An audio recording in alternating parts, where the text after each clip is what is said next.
Hello दोस्तों, मैं हूं शरण सिंह रावणा राजपूत। मेरे चैनल का नाम है प्रेमी रावणा राजपूत। मेरे चैनल को सब्सक्राइब करें, लाइक करें, शेयर करें और बेल घंटा जो चल रहा है इसको पहले दबाएं तो पहला वीडियो आप तक पहुंचता रहे। और पूरा वीडियो देखा करें। पूरा वीडियो नहीं देखते हैं तो इसलिए आपको क्या है, जो वीडियो में क्या है क्या नहीं वो आप देख नहीं पाते और समझ भी नहीं सकते। पूरा वीडियो जरूर देखना, ठीक है ना। पूरा तभी वीडियो देखें, आपको समझ मालूम में पड़ेगा आएगा। वीडियो में ठीक क्या है, देखने करते हैं मिला वीडियो है। चालू। आज का वीडियो है, वाइजर ने नासा को ये क्या भेज दिया, देखकर सभी चौंक गए। वाइजर अमेरिका ने लॉन्च किए थे ना दो, तो एक वाइजर अपने वायुमंडल से पार चला गया था। इसने मैसेज किया, ठीक है ना, धरती पे। तो इसमें क्या मिला क्या नहीं, ठीक है ना। अभी वो नासा परेशान है, इसमें क्या आया, ठीक है ना। संदेश आपका क्या कहना है? नमस्कार, जय श्री राम। मेरा नाम है सुजाता देवी। आज का वीडियो लेके आए हैं, वाइजर ने नासा को ये क्या भेज दिया, देखकर सभी चौंक गए। इसके बारे में आज का वीडियो पूरा देखना, कमेंट में राय जरूर देना और बेल घंटा जरूर दबाते रहना, क्योंकि हमारा हर वीडियो आप तक पहला पहुंचते रहे। करते हैं वीडियो। दोस्तों ये बात है 1977 की। ओहियो में शाम के समय एक radio telescope big year observatory आसमान को स्कैन कर रहा था और तभी कुछ अजीब हुआ। एकदम शांत आसमान के बीच में टेलीस्कोप ने एक पावरफुल सिग्नल पकड़ा जो लगता था कि डीप स्पेस से आ रहा होगा। वो सिग्नल सिर्फ 72 सेकंड तक ही रिकॉर्ड किया गया था, लेकिन वो इतना स्ट्रॉन्ग था कि एस्ट्रोनॉमर्स हैरान रह गए थे। इसे वाओ सिग्नल का नाम दिया गया, जो कुछ लोगों को लगता है कि किसी एलियन सभ्यता का संदेश हो सकता है, लेकिन आज तक किसी को भी इसके ओरिजिन का पता नहीं चल पाया है। ये मिस्ट्री अभी तक अनसॉल्व है, लेकिन जितना अजीब ये वाओ सिग्नल है, वैसे ही कई अनएक्सप्लेन्ड फिनोमेना है जो वैज्ञानिकों को इस यूनिवर्स के रहस्यों के बारे में सोचने पर मजबूर करते हैं। अपनी इसी क्यूरियोसिटी के चलते हम इंसानों ने इस अंधेरे अंतरिक्ष में अनएक्सप्लोर्ड जगहों पर खोज करने के लिए दो खास स्पेसक्राफ्ट वॉयेजर 1 और वॉयेजर 2 को लॉन्च किया गया, जो हमारे सोलर सिस्टम से भी बाहर निकल चुके हैं। उनकी जर्नी जो 40 साल से भी पहले शुरू हुई थी, वो आज भी इस अंधकारमय अंतरिक्ष में जारी है। लेकिन आखिर कब तक? एक जाहिर सा सवाल है कि वॉयेजर अब कहां है? ये पुराने मैसेंजर आखिर अब किस मिशन पर है? नमस्कार दोस्तों, मैं हूं सुरेश सांचोरी और आप देख रहे हैं रहस्य टेलीविजन यूट्यूब चैनल। आज की इस वीडियो में हम वॉयेजर स्पेसक्राफ्ट की मिस्टीरियस जर्नी को एक्सप्लोर करेंगे। वो आज कहां पर है और क्या ढूंढ रहे हैं और किस हालत में है, और वो कौन से सीक्रेट हम तक पहुंचा रहे हैं। तो दोस्तों सीट बेल्ट बांध लीजिए, क्योंकि ये राइड काफी इंटरेस्टिंग होने वाली है। साल 1977 एक ऐसा समय था जब ह्यूमैनिटी डिजिटल एज के करीब खड़ी थी। स्पेस रेस की दुनिया से काफी दूर दो स्पेसक्राफ्ट शांति से तैयार किए जा रहे थे, ताकि वो हमारे सोलर सिस्टम के बाहर तक का सफर कर सके। वॉयेजर 1 और वॉयेजर 2 को नासा ने एक सिंपल गोल के साथ लॉन्च किया था: outer planet Jupiter, Saturn, Uranus और नेपच्यून के बारे में इंफॉर्मेशन इकट्ठा करना और फिर कॉस्मोस में गायब हो जाना। एक कभी वापस न आने वाली यात्रा पर इनको जाना था। किसी को भी ये अंदाजा नहीं था कि ये दो सिंपल स्पेसक्राफ्ट एक ऐसे रास्ते पर निकल रहे हैं जो दशकों तक चलेगा। ये मिशन ग्राउंड ब्रेकिंग था। उस वक्त हमारे पास आउटर सोलर सिस्टम के बारे में काफी लिमिटेड नॉलेज थी और स्पेसक्राफ्ट को हमारे जाने पहचाने प्लैनेट के बाहर भेजना लगभग इम्पॉसिबल लगता था।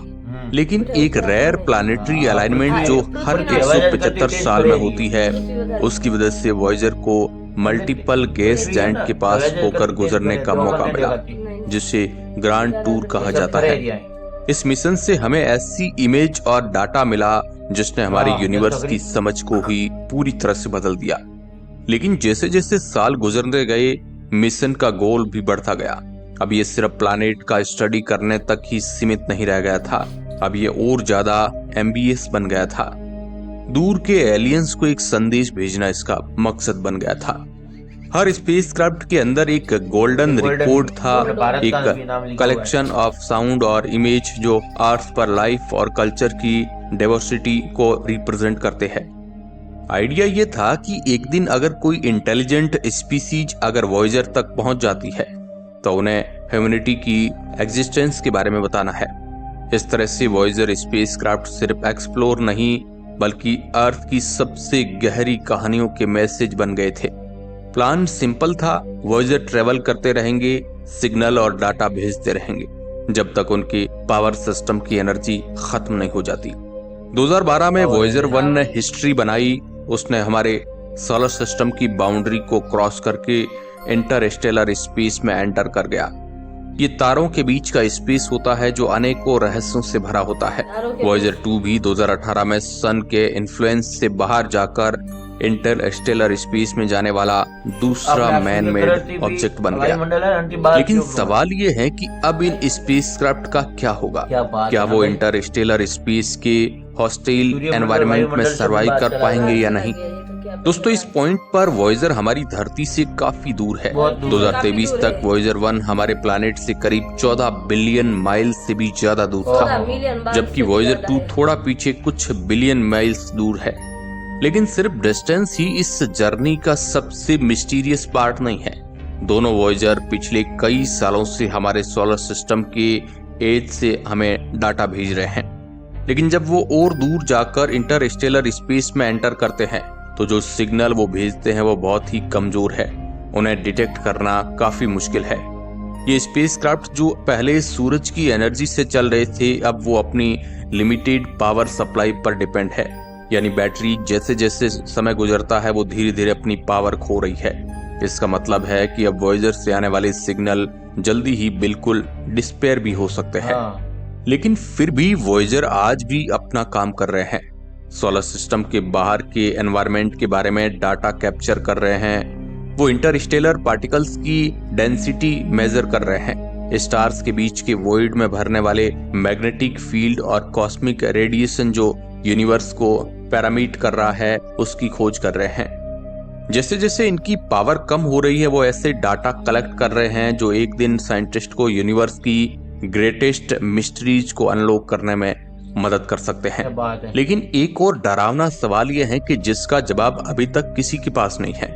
आखिर वॉयेजर कितनी देर तक इस अनंत यूनिवर्स में भटकते रहेंगे? जब वो डीप स्पेस के एक और भी अनजान इलाकों से गुजरेंगे तो क्या उन्हें वहां कुछ मिलेगा? शायद कोई और सोलर सिस्टम, कोई रोग प्लैनेट या फिर एक एलियन सिविलाइजेशन जो उनकी इस जर्नी का एक नया चैप्टर रिवील कर सके। वो गोल्डन रिकॉर्ड्स जो दोनों वॉयेजर के पास है उनका क्या होगा? इस रिकॉर्ड पर मानव सभ्यता के संदेश है। क्या कोई इन रिकॉर्ड्स को कभी ढूंढेगा? क्या वो हमारा मैसेज डिकोड कर पाएंगे या फिर वॉयेजर बस एक लॉस्ट आर्टिफैक्ट बनकर स्पेस के इस अंधेरे में कहीं खो जाएगा? आने वाले सालों में वॉयेजर 1 और वॉयेजर 2 की पावर धीरे धीरे कम होती जाएगी। ये spacecraft radio telescope, thermo electric generator से चलते हैं जो प्लूटोनियम के डीके होने से हीट को इलेक्ट्रिसिटी में कन्वर्ट करते हैं। लेकिन प्लूटोनियम 238 का हाफ लाइफ की वजह से हर साल इन स्पेसक्राफ्ट की पावर और कम होती जाएगी। अनुमान के हिसाब से 2025 तक वॉयेजर 1 अपने इंस्ट्रूमेंट को ऑपरेट नहीं कर पाएगा और 2030 तक वॉयेजर 2 भी ऐसे ही बंद हो जाएगा। उस समय दोनों स्पेसक्राफ्ट हमेशा के लिए शांत हो जाएंगे। लेकिन जब ये पूरी तरह से बंद पड़ जाएंगे तब भी अपने सफर को कंटिन्यू करते रहेंगे। इंटरस्टेलर स्पेस की ठंडी खाली जगह में सफर करते हुए शायद मिलियंस ऑफ ईयर तक ये ऐसे ही चलते जाए। गोल्डन रिकॉर्ड जो ये स्पेसक्राफ्ट कैरी करते हैं वो भी इस महान सफर के गवाह बनेंगे। लेकिन ये कहानी यहीं खत्म नहीं होती है। इनका ये सफर फ्यूचर के साइंटिस्ट, एक्सप्लोरर और शायद एलियन सिविलाइजेशन को इन्फ्लुएंस करेगा। लेकिन सवाल यह है कि क्या ये स्पेसक्राफ्ट कभी किसी और सिविलाइजेशन के हाथ लगेंगे? क्या कोई और एडवांस सिविलाइजेशन इन मैसेज तक पहुंच पाएगी? जब वॉयेजर ने अपने सोलर सिस्टम की बाउंड्री क्रॉस कर इंटरस्टेलर स्पेस में एंटर किया तो वो एक ऐसे तरीके से पायनियर्स बन गया जो कोई इंसान कभी नहीं बन सकता। वो सिर्फ अर्थ से दूर नहीं जा रहे थे, वो सब कुछ छोड़कर जा रहे थे जो हम जानते हैं। सही बात है ना? ये समझने के लिए कि वो कितना दूर जा चुके हैं, ये सोचो कि वॉयेजर 1 ने 38,000 माइल पर आवर की स्पीड से 40 सालों से ज्यादा टाइम तक सफर किया है। फिर भी उसे अभी तक 17,000 साल और लगेंगे किसी और स्टार के पास पहुंचने। 40 सालों तक ज्यादा और वो टाइम स्टार रहता प्रॉक्सिमा सेंटोरी हमारे 17,000 कॉस्मिक एड्रेस बुक में बस एक है। पड़ोसी है। पहुंचने के लिए ये ब्रह्मांड वाकई काफी बहुत साल बड़ा है। लगेंगे। वॉयजर 1 और वॉयजर 2 हमें जो डाटा लगातार भेज रहे हैं वो यूनिवर्स के कुछ हाँ, गहरे हेलो भाई। मिस्ट्रीज सही को में समझने बड़ा में हमारी मदद कर रहे हैं। ये स्पेसक्राफ्ट अंतरिक्ष के उन कोनों से हमें रीडिंग्स भेज रहे हैं जो पहले कभी ऑब्जर्व नहीं किए गए थे। वॉयजर ऐसे फिनोमेना को रिकॉर्ड कर रहे हैं जो अर्थ से हमें दिखाई नहीं देता है, जिन्हें समझने में शायद हमें सालों और दशकों भी लग सकते हैं। वॉयजर आज के समय में जो डाटा इकट्ठा कर रहे हैं वो एक तरीके से यूनिवर्स के फैब्रिक का साल भी लग सकते हैं, दशकों सनस्पॉट भी है, लग सकता है। हमारे सूरज के प्रभाव से बिल्कुल परे। वॉयजर वाकई में जो काम कर रहे हैं, जिसके लिए हम इंसान बने हैं, इस ब्रह्मांड के रहस्यों को जानने के लिए। जैसे जैसे साल गुजर रहे हैं और वॉयजर अपने सफर को इस अनंत विस्तार में जारी रखे हुए हैं, लेकिन अब ये एक सिंबल बन चुके हैं, ह्यूमैनिटी की क्यूरियोसिटी और एम्बिशन के सिंबल्स। ये अपने साथ एक ऐसा मैसेज लेकर चल रहे हैं जो शायद कभी क्या किसी बात को है, सुनाई कितने न दूर दे, पहुंच लेकिन गए ये हैं। हमें ये सदियों है। तक इंस्पायर करता रहेगा। पर एक जब अजीब दूसरी दुनिया में पैराडॉक्स है, जाएगा, जैसे दूसरी जैसे दुनिया ये में स्पेसक्राफ्ट वो आगे पलट बढ़ते के हैं वैसे मैसेज को वैसे पढ़ेंगे ना, ज्यादा अकेले होते जा बाई रहे चांस वो हैं। कोई मिल उनके ही जाए वहाँ सिग्नल्स पे, भी जीवन हर मिल दिन जाए। कमजोर होते जा रहे हैं और जल्द ही वो एकदम शांत हो जाएंगे। दोनों को शिफ्ट लेकिन अलग-अलग इंसानियत हो की रहे हैं। हिस्ट्री में ये हमारे सबसे डेयरिंग और गहरे प्रयास के रूप में हमेशा जीवित रहेंगे। हमने अपने आप का एक हिस्सा यूनिवर्स में भेजा है, ये उम्मीद करते हुए कि एक दिन जीवित शायद रहेंगे। कोई इसे खोज पाएगा और अर्थ के लोगों की कहानी को समझेगा। वॉयजर स्पेसक्राफ्ट हम इंसानों की उम्मीद खोज लेकर चल रहे पाएगा। हैं, लेकिन वो ये भी दिखाते हैं कि इस यूनिवर्स के बड़े प्रोस्पेक्टिव में कितने छोटे हैं हम। सही बात है। सच ये है कि वॉयजर हमें अब कभी भी वापस नहीं मिल सकते हैं। स्पेस के अंतहीन सफर पर निकले ये मुसाफिर लगातार आगे बढ़ रहे हैं, अपने साथ बात है। एक ऐसी सिविलाइजेशन की यादें लेकर चल रहे हैं जो सपने देखने की हिम्मत रखती थी। ह्यूमैनिटी की इस काबिलियत को शायद एलियंस भी सलाम करना चाहेंगे।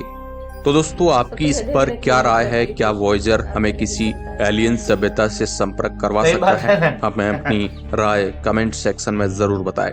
ऐसे ही और मजेदार वीडियोज के लिए चैनल को सब्सक्राइब करके बेल नोटिफिकेशन जरूर ऑन कर ले।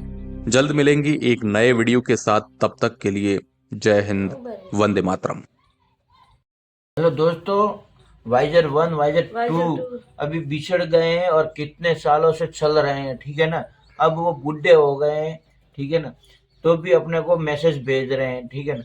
और ये वायुमंडल से पार हो गए हैं, तो अब वायुमंडल मालूम से बाहर निकल गए हैं। मैसेज भी डिम हो गया है। जो वहां से क्या है, पहले सूर्य लाइट से भी वो करंट पैदा करके चल रहे थे ऊर्जा जनरेटर, लाइट अभी से क्या है भी चल रहे थे। वायुमंडल और सूर्यमंडल से बाहर चले गए हैं, तो वो धीरे धीरे अपना काम करना थोड़ा डिम कर दिए हैं, वहां तक मैसेज भेजना कम कर दिया। आपका क्या कहना है? आपको जो ये जो मिला है, दूसरी दुनिया में कोई भी मैसेज पहुंच सकता है या हमको भी मैसेज कर सकता है, तो आपके इसमें क्या राय है? तो हमको थ्रोड क्या है आपके मैसेज में बताएं, और आपका क्या कहना है? कमेंट बॉक्स में जरूर बताना वीडियो हमारा कैसा लगा है। अगले वीडियो में एक नए ईसाई वीडियो में मिलते हैं। तब जब तक के लिए जय हिंद। और नया वीडियो लेके आएंगे ईसाई।